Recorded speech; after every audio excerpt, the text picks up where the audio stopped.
गारे सोर का वाकिया। मेरे आका सल्लल्लाहु अलैहि वसल्लम ने शबे मेराज का वाकिया अबू जहल को सुनाया तो उसने इस बात को मजाक समझा और उसने इस बात को हजरते अबू बकर सिद्दीक रदियल्लाहु अन्हो को जाकर सुनाया तो उन्होंने यह फरमाया कि अगर मेरे नबी ने यह बात कही है तो बिल्कुल सच है, क्योंकि मेरे नबी हमेशा हक और सच बोलते हैं। ये बात सुनकर अबू जहल को गुस्सा आ गया।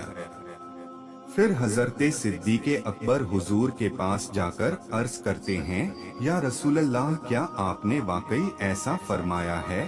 तो आपने इरशाद फरमाया, हाँ अबू बकर, मैंने ऐसा फरमाया है।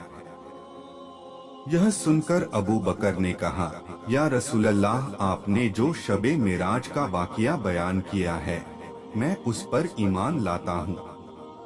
फिर जब काफिरों ने हुजूर को कत्ल करने का मंसूबा बनाने लगे तो अल्लाह ने उन्हें हिजरत की इजाजत दी। रात का वक्त हुआ, आप सल्लल्लाहु अलैहि वसल्लम घर से कुरान की आयत पढ़ते हुए निकले।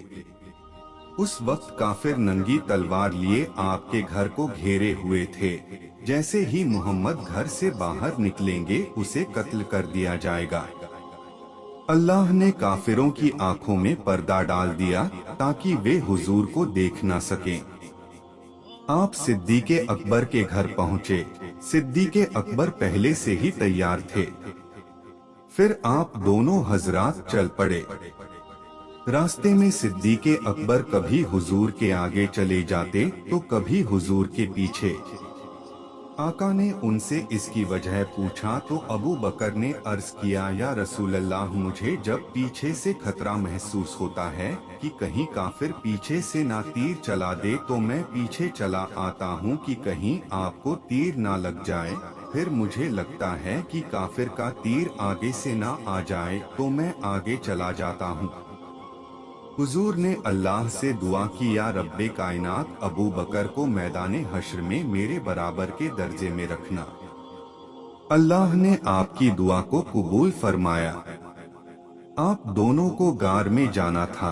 गार लगभग 500 फीट की ऊंचाई में था। अबू बकर ने हुजूर को कंधे पर बैठाया और पहाड़ पर चढ़ना शुरू किए। वह पहाड़ पत्थरीली थी, पैरों में छाले पड़ने लगे थे।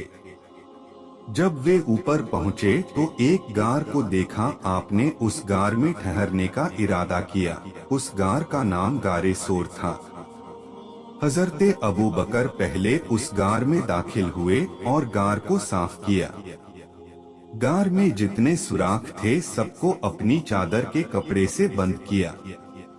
एक छोटा सा सुराख बाकी रह गया तो उन्होंने अपने पैर के अंगूठे से उसे बंद कर दिया और हुजूर को अंदर आने को कहा। हुजूर गार के अंदर दाखिल हो गए। गार में सर रखकर सोने की जगह अच्छी नहीं थी तो हजरते अबू बकर ने हुजूर को अपने गोद में सरे मुबारक को रखकर सोने को कहा। आप अबू बकर के गोद में सर रखकर सो गए।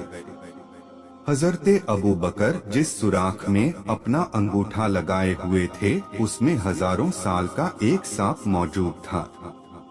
वह सांप हजरते सुलेमान अलैहिस्सलाम के ज़माने का था। एक बार हजरते सुलेमान अलैहिस्सलाम हुजूर सल्लल्लाहु अलैहि वसल्लम की शाने अजमत पढ़ रहे थे तो वह सांप बहुत मुतासिर हुआ।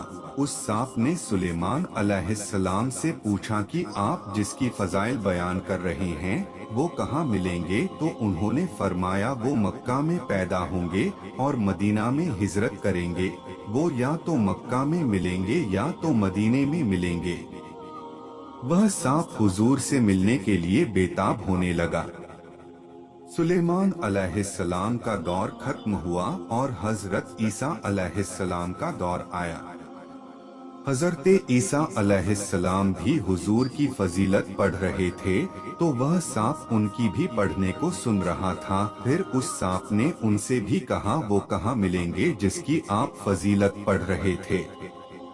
हजरते ईसा अलैहिस्सलाम ने भी वही बात बताई और कहा, तुम गारे सोर चले जाओ, हुजूर तुम्हें वहीं मिलेंगे। वह सांप हुजूर की दीदार के लिए गारे सोर चल पड़ा और उसी सुराख से हुजूर का इंतजार कर रहा था जहां हजरते अबू बकर ने अपने अंगूठे से सुराख को बंद कर दिया था।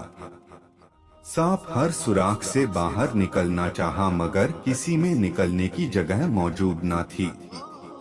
आखिरकार वह सांप अबू बकर के अंगूठे पर डंक मार दिया मगर उन्होंने तकलीफ के बावजूद पैर नहीं हटाया। सांप ने फिर से डंक मारा तो हजरते अबू बकर दर्द को बर्दाश्त न कर सके और वह खामोशी से रोने लगे। जब उनकी आंसू हुजूर के चेहरे पर गिरा तो हुजूर सल्लल्लाहु अलैहि वसल्लम की नींद खुल गई। आपने देखा कि अबू बकर रो रहे हैं। आपने पूछा कि अबू बकर क्यों रो रहे हो, तो उन्होंने कहा या रसूलल्लाह मुझे किसी चीज ने डंक मार दिया है।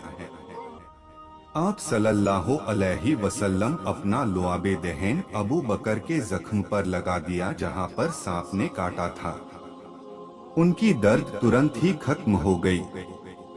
सांप बाहर निकल आया और हुजूर का दीदार किया। प्यारे मुसलमानों, हम खुश नसीब हैं कि हम उस नबी के उम्मत हैं जिनकी फजीलत नबियों ने पढ़ी है। हमें भी चाहिए कि हम अपने नबी पर कसरत से दुरूद पढ़ें। मिलते हैं अगले वीडियो में, तब तक खुदा हाफिज।